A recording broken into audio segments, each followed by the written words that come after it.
everybody. Today I want to work with you on how to do a punch for a board break. Now when you do a punch, you have to make sure that you're using the proper part of your hand. So when you curl up your hand, we all know that the thumb goes on the outside. But make sure the way you position your hand is flat and that you're hitting with the first two knuckles right here on top.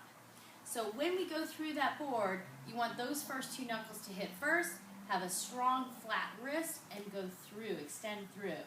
Now your footwork is very important too. What you're going to need to do is get in a front stance. When you're in a proper front stance, your front knee is bent and your back heel is touching the ground. So you're going to feel a stretch in your back leg. Now our punching hand is going to be the right hand, so I'm going to put it at my waist.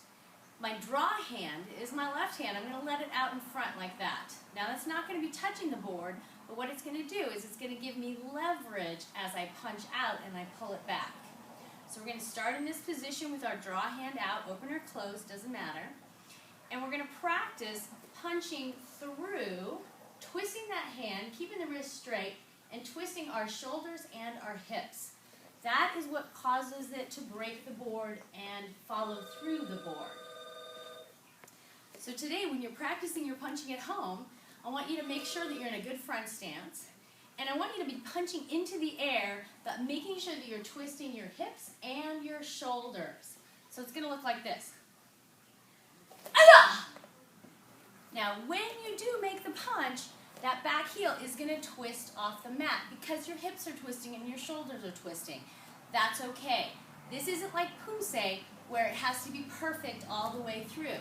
This is board breaking, so we need to use our bodies in ways that cause the most amount of force, and that is using that twisting motion.